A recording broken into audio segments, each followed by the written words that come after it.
In a divided America, I'm happy to report that our mainstream news agencies have reached a moral consensus when it comes to sexual abuse. According to these arbiters of our moral life, anytime a man is accused of doing anything untoward to a woman, the woman should be believed. If the man is a Republican. If the man is a Democrat, whether the woman should be believed depends on whether or not the man is an icon, the lion of the Senate, the President of the United States, or a former comedian, in which case the situation is not the same as the Republican, because if the man is a Democrat, then the woman is probably trailer trash or dead, in which case abortion rights, Donald Trump, and look over there, Prince Harry is engaged. Thanks for clearing that up, mainstream media. Another Kingdom heartthrob, Michael Knowles, is with us today to discuss the holidays you're not celebrating. Trigger warning. I'm Andrew Klavan, and this is The Andrew Klavan Show.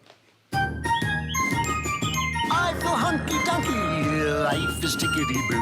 Birds are winging, also singing hunky-dunky-doo. Ship-shape, tipsy-topsy, the world is zippity-zing. It's a wonderful day, hurrah, hooray! It makes me want to sing. Oh, hurrah, hooray! Oh, hooray, hurrah! All right, welcome back. I hope you had a great Thanksgiving. I had a fascinating conversation with my liberal friends and relatives over Thanksgiving. I'm going to tell you about that. Before, all this craziness is about to start in the legislature as they try and pass something, because what they're really deciding is not the tax reform or anything like this. What they're really deciding is whether or not there's going to be a tidal wave of Democrats elected in 2018, because if they don't do anything, that's what's going to happen. So that's going to get started. But before that, I want to just take a little bit of an overview, a moral overview of what's going on, because I feel there's a little bit of moral chaos. And I was thinking over the holiday and because of this Thanksgiving discussion, how we come to terms with what is moral, and I've kind of isolated two ways. I'm going to be talking about this all week, so if I don't get to some of it today, don't worry about it, but I will get to. I'll tell you what I will get to is the post office. And the reason is I don't have to drive to the post office to get to the post office. The post office has been part of my life since when I was 13. That's when I decided I wanted to be a writer. And I started this summer I was 13, I started sending out my short stories. And I then developed this kind of intimate relationship with the post office, because your hopes and dreams were always living on the mail, And I was always those people, one of those guys when other people were cursing the post office. I'm like this about the suburbs, too. When other people were cursing the suburbs, I was always going like, I like the suburbs. I like the post office, And I still like the post office. They do a great job. It's just that today I don't want to have to drive there. I don't want to have to wait online. I don't want to have to get there during their hours. I want to do what I do with everything else, and I want to do it out of my computer. And that's why there's Stamps.com. Stamps.com brings all the services of the U.S. Postal Service right to your fingertips. You can buy and print official U.S. postage for any letter, any package, any class of mail using your own computer and printer, and then the mailman comes. Our lovable mailman comes and picks it up. In my neighborhood, it is a lovable mail lady who is, in fact, one of the nicest people I know. Stamps.com makes this all easy. They will send you a digital scale, which automatically calculates the exact postage, and Stamps.com will even help you decide the best class of mail every time. I love this. I mean, this is the way it should be, right? The Stamps.com, you don't have to go to the post office, but the post office comes to you. And right now, you can enjoy the Stamps.com service with a special offer that includes a 4-week trial, plus postage, and a digital scale without long-term commitments. You get it by going to Stamps.com. You click on the microphone at the top of the homepage and type in Klavan or Klavan, depending on your social class. It's Klavan. That's Stamps.com, and then enter Klavan. It's the post office, except in your computer. So, all right, holiday arguments. We put up this video about how to avoid a holiday argument, a Thanksgiving argument, which I then completely ignored. But I just want to play it for you so you'll know what I wasn't doing. Here's me with my tips on how to avoid Thanksgiving arguments. Hey, everybody, happy Thanksgiving. I hope you're all gathered with people you love and eating lots of stuff you love. I'm a person who holds passionate political opinions, and like all people who hold those opinions, I pride myself on being able to avoid arguments with friends and relatives over the holidays, and then wind up getting so angry at them I just want to grab them by the scruff of their liberal necks and force their stupid left-wing faces into the cranberry sauce over and over and over again until they finally admit that Barack Obama was the most corrupt, incompetent communist ever to hold office outside of North Korea. That's something you generally want to avoid. So Today, I'd like to present my 3 easy tips on how not to get into political arguments over Thanksgiving dinner. Tip number 1, try to stick to neutral subjects. For instance, if your Uncle Joe is into sports, you might say something like, hey, how about those Los Angeles Rams? They're doing well. And just try not to mention the football players who are disrespecting the flag that brave men died for, because it'll make you want to grab Uncle Joe by the shirt front and force stuffing down his throat until it comes out of his stupid leftist ears. That's probably not your best course of action. Tip number 2, if you must discuss politics, discuss principles, not people. If, for instance, tax cuts come up, you can talk about how you support lower taxes because they improve the economy and lead to greater freedom. Whereas if you let Cousin Fred go off on a tangent about how Donald Trump hasn't released his tax returns, you might be tempted to respond that at least Donald Trump hasn't corrupted the entire IRS in order to silence his political enemies the way that corrupt dirtbag Obama did, because even thinking about that will make you want to rip a leg off the turkey and pound your stupid Cousin Fred over the stupid head until he looks as stupid as he actually is stupid. And that might make some of your guests uncomfortable. Finally, tip number 3, always try to listen to what people are saying and hear them out. If your kid's sister, Sue, starts saying something ridiculous about how pro-life Christians are more dangerous to America than Islamic terrorists, don't just start screaming insults at her or pick up the pumpkin pie and smash it into her self-satisfied leftist face the way you've wanted to do ever since she was born and your mom didn't have enough time for you anymore. Instead, say something like, I think I see what you're getting at, but you're still an idiot. Please pass the pumpkin pie, you fat-faced punk. Maybe you don't want to use those exact words. But if you follow these simple tips, I'm pretty sure you'll be able to have a joyous Thanksgiving holiday with your beloved friends and relatives, even if they are a pack of leftist morons who really deserve to have hot yams poured over their heads until they admit their stupid philosophy has practically ruined the country. Yams. I'm Andrew Klavan, wishing happy Thanksgiving from all of us at the Daily Wire to you and your idiot leftist relative. So that didn't work too well for me. Those tips didn't work that well for me. But, you know, we gathered together at my house with all these people that I actually do love and respect and admire, but they're liberals. I mean, they're fatal. We all have flaws, right? You know, mine is I pull the wings off flies. Theirs is that they're liberals. And so immediately we all gathered, mostly the guys went outside because the women are actually doing all the work. So the guys are sitting outside, out of the way, getting out of the way. That is our job. And we immediately got into politics. And immediately they started saying Donald Trump is destroying the country. Not I don't like what he's doing, I disagree, but Donald Trump is destroying the country. So I thought to myself, well, this is not going to go well, you know, because I think like I'm going to now say, well, what about Obama for 8 years? And what about this and that? You know, and you guys didn't say anything when Obama did this. And I said, you know what? Let's do it this way. I said, I won't use whataboutism. I won't bring up what Obama did. And we won't argue about things that we're never going to agree on, because they want the EPA to save the planet. I want the EPA to cease to exist. I want the EPA to be a little pack of rubble with a sign, a hand-lettered sign on top that says, here used to be the EPA. That would be my favorite EPA, okay? So I said we're never going to agree. And I'm not going to resort to what about Hillary Clinton, what about Obama. And they kept saying, well, you know, Hillary Clinton didn't win. And I thought, yeah, but you voted for the crook, you know? So like, whither comest to this, like, you know, sanctimonious moral superiority? Didn't say it, just stayed back. I said, let's not talk about who started anything. I said, just tell me what Trump has done that violates constitutional rule of law and the norms of American governance. That's all. That's all I want. That's what I will listen to. Nothing. They could not come up with a single thing. But they all said something that I don't like about Donald Trump, that he's rude, you know, that he keeps saying these things, and he's threatening the First Amendment by attacking CNN. You know, CNN thinks the same thing. You know, Trump. This is when I love Trump. But by the way, Trump is tweeting. He started out tweeting, "Fox News is much more important in the United States than CNN." But outside of the USS, CNN International is still a major source of fake news, and they represent our nation to the world very poorly. The outside world does not see the truth from them. And CNN answered his tweet saying, "It's not CNN's job to represent the U.S. to the world. That's yours.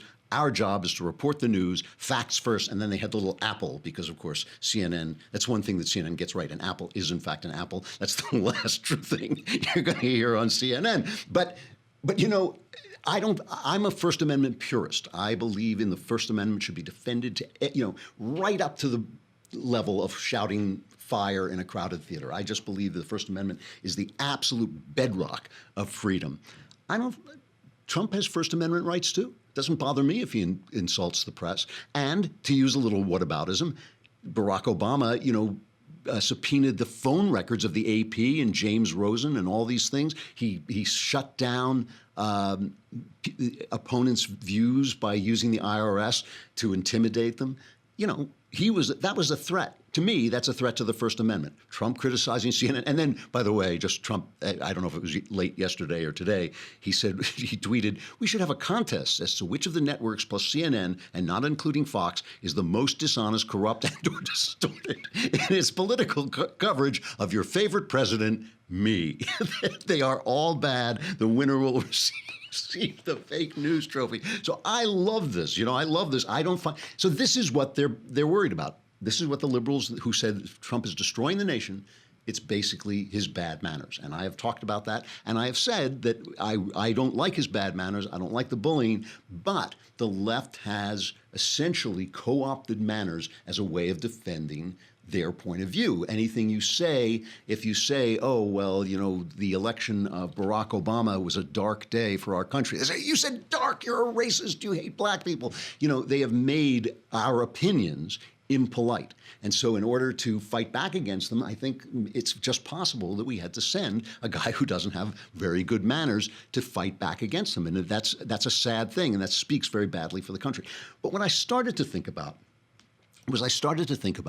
what the fact that we're sitting there, all these people who really do like each other, and we're all very friendly, and we all get along, and we talk about all kinds of things in a very friendly way. But at base, we all agree on certain things. And this is what I started to think about, that I've talked before about how decadence is good for the elites. Why is decadence good for elites? Well, decadence is good for elites because elites have most of them have internalized certain rules of life. Elites don't have children out of wedlock for the most part. Elites treat each other with respect and politeness. Elites have certain respect for tradition. Elites are the people who go to church. Elites work hard. They do all these things. And so they come to believe in what we'll call independent morality. They come to believe in the morality of individualism. So that's me. I'm an elite. I say this all the time. It's like I like the people, but I am an elite. I grew up elite. I've lived an elite life. I've been an artist all my life. I live among elites. I live a very conservative life. And so if the guy next to me and everybody around me lives a conservative life, and so if one guy next to me lives a kooky life because he's an artist, I think, like, that's fine. That's not going to hurt anybody. But if you live in a chaotic situation, if you live in a chaotic, poor neighborhood where men don't marry the women they impregnate, where children don't have fathers, where the rules aren't being set, where the schools have been taken over by leftists, so they're teaching them, teaching boys how to put on makeup instead of how to, read and write, then you need rules. You need rules. And so you have two kinds of morality. You have rules morality and you have individual morality. And obviously, either one can be taken to an extreme. If you have too much rules morality, you have tyranny. If you have too much individual morality, you have chaos, right? But they're very different. They come from very different places. So what you have now is you have elites living out their individualistic morality, but afraid to preach rules morality for fear of seeming judgmental and tyrannical and not serving the poor. And I'll get back to this in a minute, but first, let us talk about, it's now going to be Advent, right? Christmas is coming. Christmas is a coming. And, you know, I always think the best gifts are gifts that you would secretly like to give yourself and maybe on occasion have secretly given yourself. And that's Quip, the Quip toothbrush, excellent stocking stuffer. You know, I only use electric toothbrushes. They work so much better. They're really good for you. They polish your teeth. You are also more likely to do what you should do, which is brush for 2 minutes twice a day at least, and you do that more with electric toothbrushes. But the thing about electric toothbrushes is they're huge. If you put one in the stocking, it's going to come out through the bottom, right? They're so big, you can't pack them, you can't travel with them, they're a pain in the neck. But a Quip is just so beautifully designed. They're very thin, they use batteries, so you don't recharge them. They don't have to come with a whole thing. It's just because they come with a mount that goes right on your mirror and fits seamlessly into your daily routine. And Quip also offers an optional subscription plan which delivers new brush heads on the dentist-recommended 3-month schedule for just $5, including free shipping worldwide. You got to change those heads every 3 months. That's very important. And just in time for the holidays, Quip is the ideal size and price to gift anyone on your list. And you can even include automatic brush head deliveries for a year to ensure that your gift keeps giving until next holiday. The Quip electric toothbrush is featured in just about every gift guide this year, including Oprah's O-List, Men's Health, Forbes, Goop. That's the Gwyneth Paltrow one.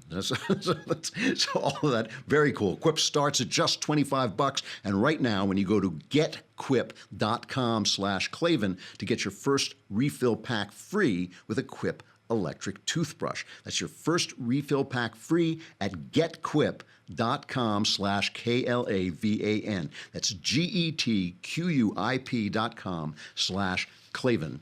And you will get your first refill pack for free. Good stuff. All right. So we're having this whole sexual craziness going on, you know, all these charges. And of course, as I was joking at the top of the show, the rules are completely different. Everybody's yelling, oh my gosh, you have to get rid of Roy Moore. Everybody, why don't you stand up against Roy Moore? But then when it comes to Al Franken, not so much. That doesn't have to. The guy, John Conyers, who's like 80 now. I mean, here's the guy. There was a conversation. I don't have a cut list, but there was a conversation on ABC, I think it was, and they were all discussing John Conyers, who's been in the Senate forever and has now been charged with all kinds of misbehavior and with paying out. What's that? Oh, sorry, in front of my laptop. Thank you. There it is. He's been charged with all kinds of misbehavior and with paying out all this money to silence people. He stepped down from he was a ranking Democrat member on the House Judiciary Committee, and he stepped down on Sunday because of these accusations, but he says he won't quit. So Cokie Roberts was on this ABC panel. Listen to what the journalists are saying about it. The fact that people are willing to be public can change things. I mean, we all talked about for years. A little bit at a time. Right, you know, don't get in the elevator with him, you know, and every female in the press corps knew that, right? Don't get in the elevator with him. Now people are saying it out loud, and I think that does make it. That is a change. So wait a minute. I mean, these were the guys who were telling us that facts first, and everything, you know, they're the arbiter of the truth. Why all these years? Could Cokie Roberts not get in an elevator with John Conyers? You know, I mean, because these are things like, listen, I'm willing to admit there are a lot of gray areas. I'm willing to admit there are a lot of gray areas in sexual interactions, and you know, you might not know, you might read signals wrong, you might be overly aggressive, you might do something stupid, you might be a little drunk, all those things. But you can't get in an elevator with a guy. You know, if you can't get in an elevator with a guy, the guy's a predator. And yet, then they bring on Nancy Pelosi and they say, well, shouldn't, you know, after all these big moral grandstanding over Roy Moore, they ask Nancy Pelosi if Conyers should quit, and here's her answer. John Conyers is an icon in our country. He has done a great deal to protect women, Violence Against Women Act, which the right wing is now quoting me as praising him for his work on that, and he did great work on that. But the fact, as John reviews his case, which he knows, which I don't, I believe he will do. Don't you? I believe that he will. How is it that excuse me, may I finish my sentence? Sure. That he will do the right thing. And is the right thing what? resign? He will do the right thing in terms of what he knows about his situation, that he's entitled to due process, but women are entitled to due process as well. But he got it. He took advantage of a situation where he had the rules of Congress, and I know you guys want to change these rules, but he got to hide his settlement. He got to, his accusers had to go through all sorts of craziness. So why is he entitled to new due process in this case? No, we are talking about what we have heard. I've asked the Ethics Committee to review that. Yeah. He has said he'd be open. He will cooperate with any review. Excuse me? Do you believe John Conyers' accusers? I don't know who they are. Do you? They have not really come forward. So she kind of just dropped the ball, right? She didn't want to call for this guy to resign. Nobody wants to call for Al Franken to resign. Everybody wants Roy Moore to resign, to not be elected, because he's the Republican. So basically what happened over the Thanksgiving weekend is the Democrats counted how many of these things are going to hurt them, and suddenly they started to very much soft pedal this. So my point here is this. People are angry at Donald Trump because he's impolite, but politeness is morality in action, right? Politeness are our ethics expressing themselves. How can we have agreement on politeness when we don't agree on the very, very basic things, tenets of morality? And that's what I'm going to explore in a moment, but first, we have to talk about, I love this sponsor, Man Crates, right? I talked about this last week. Man Crates is, if my wife, I'm sure there are a lot of women who get this. My wife says, what do you want for Christmas? I say, I don't know. Just give me something nice. I don't know.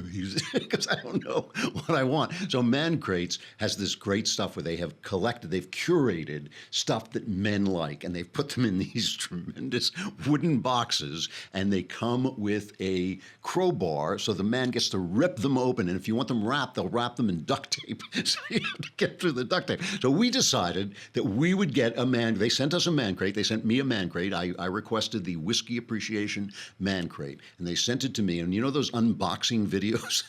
We decided that I wanted to do it live, but everybody was afraid I'd hurt somebody with the crowbar, which wasn't fair. You would think, because I'm so absent-minded, people think I can't do this stuff, but I'm actually very handy. So we actually did this on video. We have an unboxing video of me and my Man Crates. This comes from Man Crates, and Man Crates, one of the coolest gift ideas ever, I think. It's just stuff men like that comes in a crate with a crowbar to open it up. I will get through this box. mancrates.com/Klavan for 5% off. And now we will open this thing up.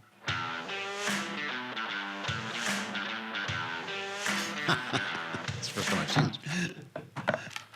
You guys thought I couldn't do this, right? First, this is my kind of thing. This is great. This is a sphere ice mold. So let's see what else we got.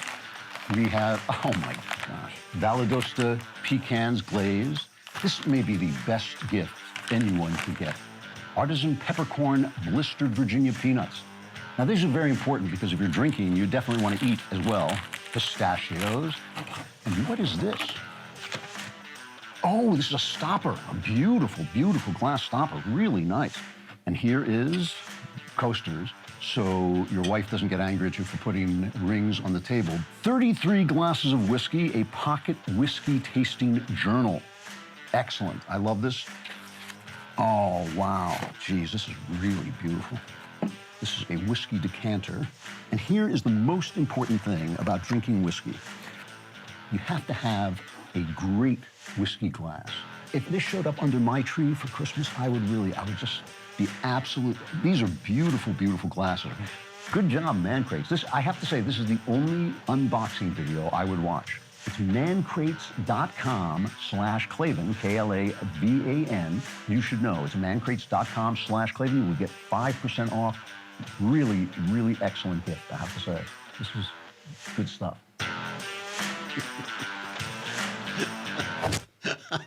I hadn't seen that before, and I didn't hurt myself. I think I killed one of the extras or something, but aside from that, mancrates.com/Klavan, you get 5% off. They have, and go on their website, really go on their website, because they have a huge selection of different things. I, of course, went right for the whiskey, but there's poker chips, there's hobby type stuff, fishing things and all that. Really good stuff. Michael Knowles, the heartthrob star of Another Kingdom, will be with us momentarily. But first, I have to say goodbye to Facebook and YouTube. Come on over to thedailywire.com. You can listen to the rest of the show, but if you had only subscribed, oh, you can do it now. You can subscribe now for a lousy $10 a month. You can watch the whole show right there. You can be part of the mailbag. If you subscribe for a year, it's just 100 lousy bucks.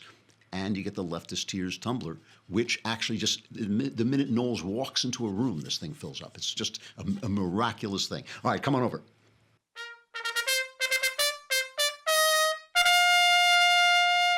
So I want to show you an article, a picture. There is an article in the New York Times. It was called "His Eye Makeup is Way Better Than Yours," and it's by B. Shapiro. So I'm very suspicious that one of our guys may be moonlighting. His eye makeup is way better than yours. Do we have a picture from this thing? It's a 10-year-old boy in a girl's makeup, basically, and it's about kids who do this on YouTube to sell makeup. So it starts, would you be inclined to buy makeup because a 10-year-old boy is showing you how to create a look on Instagram? If we're talking about Jack Bennett, then the answer could well be a resounding yes. Since convincing his mother to start his account in May, young Mr. Bennett, who lives in Berkshire, England, has amassed 331,000 followers and attracted the attention of brands like MAC and NYX, which have offered products to create looks. So in other words, this is a kid who's selling this makeup. So here's the thing. A lot of people attack the Times for sexualizing a child, a 10-year-old child. I think that that is a trick. I think that that's what they want you to get upset about. I think this is sick thing to do to a boy. I think it's a sick thing to let a little boy do. A 10-year-old boy doesn't know his sexuality. He doesn't know where he's going with this. He may have all kinds of different things. I think allowing him to get into this mindset is perverted and sick and twisted, and I think to sell it in the New York Times is perverted and sick and twisted. Okay, I'm not saying, look, the kid grows up and he decides as an adult that he's gay, or he decides as an adult that he's effeminate. None of my business, absolutely none of my business. To sell the fact that this is an all right thing to let your 10-year-old boy do, sick, twisted, perverse. So we can't even decide this. I mean, the thing about the Roy Moore thing, as I played the video before, is his opponent supports aborting viable children. I mean, most states, they stop at, you can have an abortion up to 20 weeks, and now they know at 21 weeks they have kept a baby alive, a perfectly healthy baby alive. So, yeah, would I have a debate with somebody about a non-viable baby? Okay, I'll have that debate, but after that, you're just a child killer, you know? So when you say to me, oh, you're supporting a guy who felt up a 14-year-old girl 30 years ago, I think, yeah, the guy's a creep. I don't like Roy Moore anyway. I wouldn't like Roy Moore even if he hadn't done that stuff. He's not my kind of candidate, but he's running against a guy, American Psycho. He's running against somebody who kills babies, who's in favor of killing babies. We can't even agree on these basic things.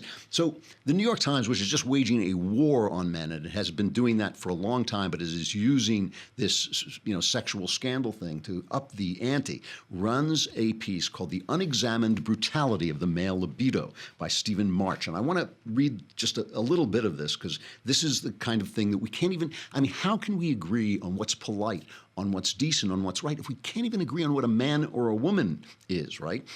So, the unexamined brutality of the male libido. After weeks of continuously unfolding abuse scandals, men have become quite literally unbelievable. What any given man might say about gender politics and how he treats women are separate and unrelated phenomena. Flash. This is like a scoop at the New York Times, that what people say and what people do is sometimes not the same. Liberal or conservative, feminist or chauvinist, woke or benighted, young or old, found on Fox News or in the New Republic, a man's stated opinions have next to no relationship to behavior. This is the New York Times' news. This is like the rest of us understand. This is called hypocrisy, right? Men arrive at this moment of reckoning woefully unprepared. Most are shocked by the reality of women's lived experience. Almost all are uninterested or unwilling to grapple with the problem at the heart of all this, the often ugly and dangerous nature of the male libido. The crisis we are approaching is fundamental. How can healthy sexuality ever occur in conditions in which men and women are not equal? How are we supposed to create an equal world when male mechanisms of desire are inherently brutal? We cannot answer these questions unless we face them.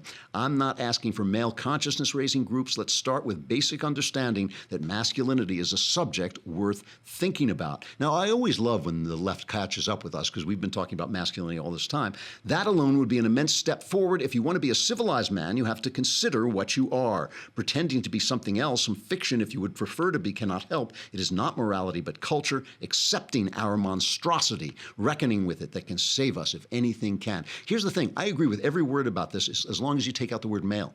As long as you say that it's about everybody's libido is dangerous and violent. And, that's what I was talking about Charles Manson.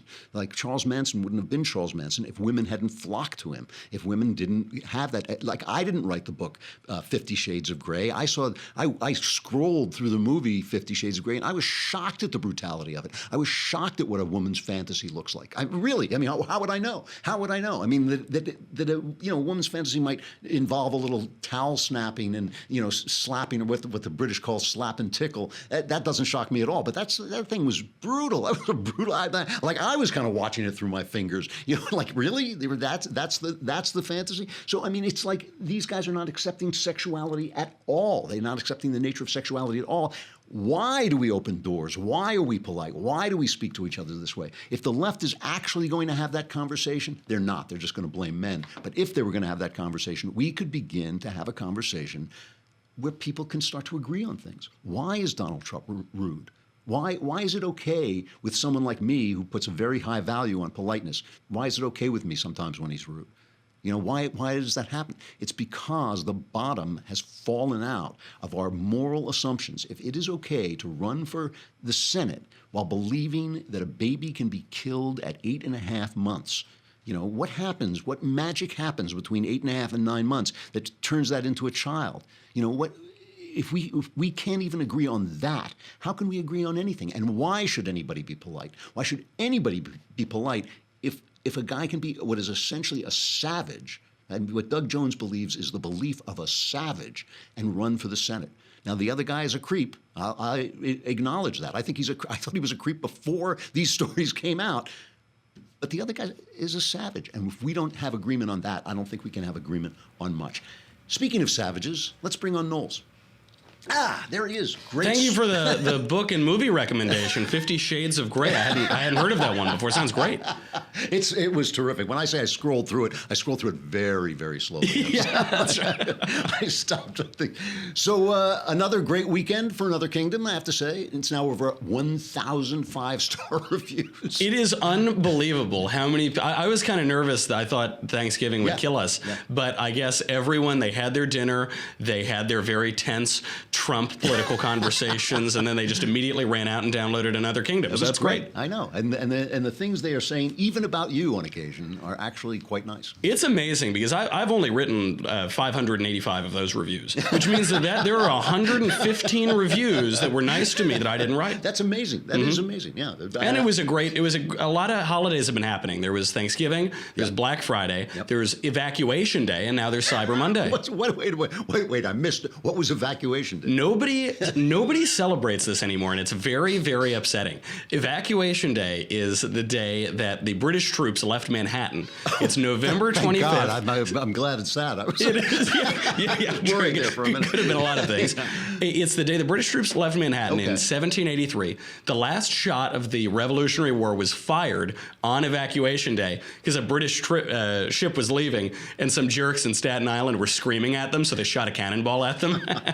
That didn't hit anybody, which is nice. Washington triumphantly paraded down to Manhattan. Nice. I actually had an adult beverage or 10 at the place where he said farewell to the troops at Francis Tavern in New York. I remember it well. Yeah, great place. And it reminded me, though, that there were a lot of holidays in the United States that we used to celebrate that were awesome that we don't celebrate anymore. We had in the era where we were celebrating Evacuation Day, we had Training Day. This happened 6 times a year. It was the colonists would go out and they would just shoot guns and then drink and eat. Maybe the greatest holiday ever invented. Wait, we don't celebrate that anymore? No, I didn't get the word. It's true. I definitely celebrate it whenever I have a little too much at Francis Tavern. Maybe but it's not federally recognized anymore. Okay, all right. So then there was Forefathers Day. We would celebrate the landing of the Mayflower. Okay. Now that's very politically incorrect. You could never do the four persons or something. Right. And then there was, of course, shad spawning and corn husking day. That you and I still celebrate. Of course. But why did they celebrate these? They celebrated these because that's what mattered to this culture, right? Right. What mattered was shooting guns, protecting themselves from Indians and British people, right. and corn husking, a very important aspect of that culture, especially in New England. And then Evacuation Day, great day to celebrate. Now, did they actually have a holiday? Did they put up an evacuation tree and like sing evacuation carols? Yeah, we'd go sing evacuation hymns. They would celebrate at that tavern where it all took place. But it really was widely known, even outside of New York, because this was the actual end of the revolution. And so then even throughout the height of, the American rise, the American ascendance, we had these great days. We had May Day, that was basically a pagan holiday. You'd celebrate flowers and spring. Right. Then the socialists ruined that one. Yep. They stole that for the International Workers' Party or whatever. Then there was Washington's birthday. They probably celebrated that when you were a kid. Oh, I remember Washington's birthday and Lincoln's birthday were both holidays, yeah. We had to get rid of those, though. We can't celebrate great men anymore. And then we just had President's Day to celebrate the office, like Bill Clinton or something. I don't know where that came from. When they started President's Day, it made a certain amount of sense because what we thought of it as putting Lincoln and Washington together on one day, which just made a lot of sense. But now it's become this vague sort of, you buy sheets. That's all you do. You buy linen. You buy sheets. You celebrate Jimmy Carter, I guess. I don't know. Celebrating the office of the president, a very anti-American thing. Right. And then, even now, what do we have on the chopping block? Certainly Columbus Day. Yep. They're literally getting rid of that holiday in cities across the country. Flag Day, nobody celebrates. All of these things that used to matter to Americans, we don't celebrate them anymore. But look at what's replaced it. I try to avoid the Google homepage as much as possible. Yeah, I have their art thing, so I just get a painting instead of their Google. Yeah, they can access all of my information already. I don't need to give them another way to do it. Yeah. But they do these doodles. So every so-called holiday, they'll put up a little picture, and it's a nice way to celebrate, right? Except they never do it on the real holidays. Occasionally, they put one up for Independence Day. But they didn't put up any forefathers. They didn't put up any founding fathers, not Washington, not Lincoln, or rather, not Washington, not Hamilton. Later on, they've never put up one for Lincoln's birthday. Instead, here's what we've gotten. Amelia Earhart's 115th birthday, a terrible pilot. We have to celebrate her birthday. You're going to find her a terrible navigator. Terrible navigator. Teacher's Day. They have like 20 of these because they do it Teacher's Day in every country in the world. Okay. Spanish poet Lope de Vega's birthday, like you know that important day of the year. Rook Mabai Raut's birthday, a female physician in colonial India. Jose Clemente Orozco's birthday. Celebrate Kimchi Day, Children's Day. Pedro Infante, a working class hero, Mexican actor. The 110th anniversary of Uganda's railway. I mark it on my calendar, but I'm glad that Google reminds me. The Uganda railway tree is very important. You sit around with the family and make choo-choo sounds. Cornelia Sarabji, the first female graduate of Bombay University. We know that you venerate that on your calendar. That guy who called Joseph Conrad a racist, Chinua Achebe's birthday, and International Women's Day that you made a great video about. I did, yes. What is missed? So obviously anything that pertains to real American history, they miss that. Anything that we've celebrated for 200 years, that's out. But even Christmas, they'll grudgingly put up Christmas, but they never put up Jesus. They'll put up figures of other world religions, but not Jesus. The top trending Twitter holidays. Cheese Lovers Day, Siblings Day, Selfie Day, National Friendship Day, National Podcast Day, which I'll give that one a pass, National Cookie Day, and Festivus, the Seinfeld Christmas joke. Substitute. You know what bothers me about this, though? It is funny. It is funny. But it's also like we conservatives are so stupid that our intellectuals will not engage on questions like this. It's like Trump in the NFL. It's like when Trump goes after the minute he did that, I thought, yes, that's one of the most important things he'll do, because it isn't right to let our most privileged athletes get away with disrespecting the flag, no matter what they're trying to protest. So Trump was right, and all you hear is, this is why are we talking about this? Why are we talking? Because right-wingers are idiots. because the culture matters. That's right. Never Trump will scold us. They'll say, well, this doesn't matter. Who cares about it? He shouldn't be. This doesn't matter. But you know who it matters to? It matters to the left. The culture matters to the Because left. they're smarter than we are. Yeah. The people who are kneeling down at this NFL protest, it matters to them. Right. Why does it matter to them? Because culture comes from the same word as cult, colere in Latin, right? To cultivate. What we worship is related to the culture that we have. Yeah. And holiday, what does holiday mean? It means holy day. The holidays that we celebrate are what our culture venerates. It's what our culture looks to. So we might say, oh, this is silly. Who cares if they celebrate Chinua Achebe's birthday instead of Christmas or something? Who cares if they kneel down? But the left cares, and they've had tremendous cultural ascendance over a century because of it. And I think Donald Trump gets it too.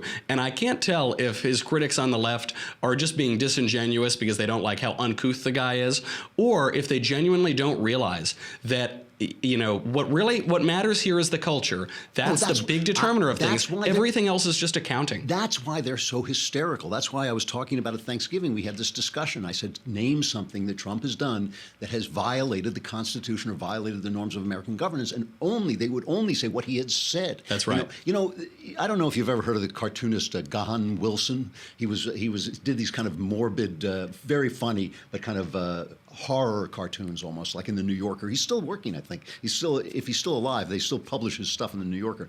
One of them I remember when I was a little kid was just a gigantic zero, and people were dancing around it, and like it was the golden calf, and somebody observing them said, "Is nothing sacred?"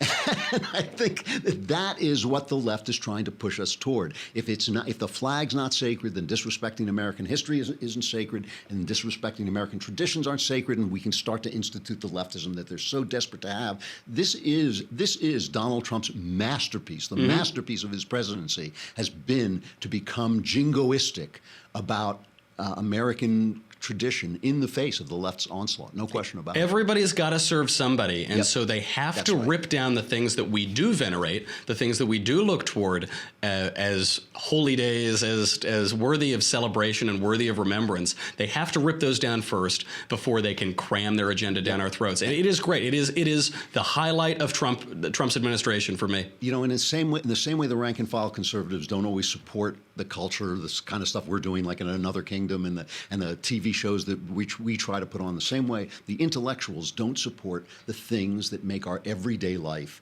a part of that make our everyday life into an American culture. And intellectuals just don't think that stuff's important, and they're wrong. All right, good to see you. What's on your show tonight? Today we are covering the fake news trophy. We're handing it out. I don't want to spoil it or anything, no. but it's going to that ridiculous government bureau, the Consumer Financial Protection Bureau, and we're going to analyze why they got to burn it to the ground. I hope Meryl Streep will be there to accept the award. She's going to be too busy applauding sexual assailants, but maybe she can come to this award show too. That's right. The Michael Knowles Show comes on after this. Good to see you, Michael. Talk to you soon. All right. And with a perfect segue to go from Michael Knowles to our crappy culture.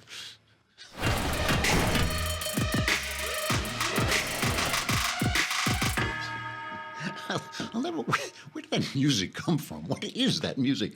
All right. So I noticed this. I was in New York recently, and I was in a children's section of a bookstore, and I noticed that they are peddling this left-wing garbage like it's going out of style. Now, of course, it's New York, so it's the heart of cultural darkness. I get that. But still, and especially to little girls, and, you know, they don't have one yet, little Tommy puts on makeup, but I'm sure they're getting there. And what they do have is, here is this book that I noticed called Feminist Baby. And Hot Air, I think it was Hot Air, I found this, they actually covered it. This Target has selections of books for young children. Feminist Baby by Lauren Brantz, a writer on feminism and body image for BuzzFeed. Okay, so tells you all the things that Feminist Baby does. And I will read you some of them. Here's a picture from it, Feminist Baby. Feminist Baby says no to pants. So Feminist Baby doesn't wear diapers, okay? And I'm sure every mom wants a baby who doesn't wear, why, what on earth, you know?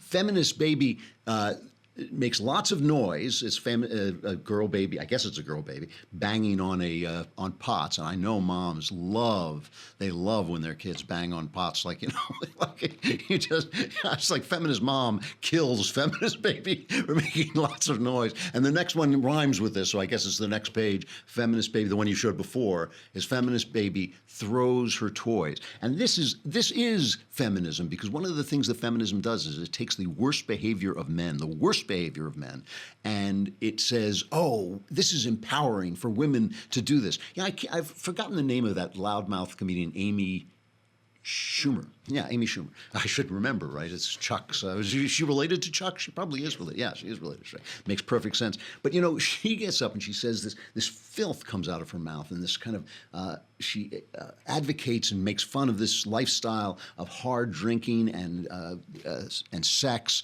and waking up and not knowing where you are and who you're with and all this stuff, and completely grotesque descriptions of her private parts. And the feminists go, yeah, this is so empowering. And you think like, huh.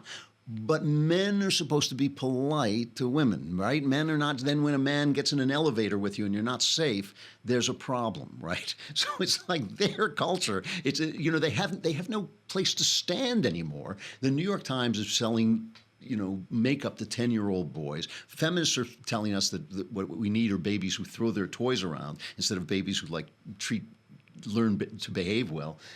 It's like then they come to us and say, oh, Donald Trump is rude. Oh, men are, toxic. On what grounds? On what grounds? So as the week goes on, unless the news breaks, and I have to talk about the immediate news, but I want to talk more about how we start to rebuild a culture, a moral culture, without their help, because we have nothing in common with them anymore. If you believe that a baby can be killed 10 minutes before it comes through the magic vagina that gives it humanity, you and I have nothing to talk about. But you and I, this audience and I, have a lot to talk about, and we can start to talk about the ways in which rules matter and the ways in which individualism matter as well. Tomorrow, who do we have on tomorrow? We have Bruce Bauer, really interesting guy. He moved to Europe, to Scandinavia, because he was tired of homophobia, and he learned a very important lesson about living overseas. He'll be with us tomorrow. I will be with us tomorrow. I'm Andrew Klavan. This is The Andrew Klavan Show. We'll see you then.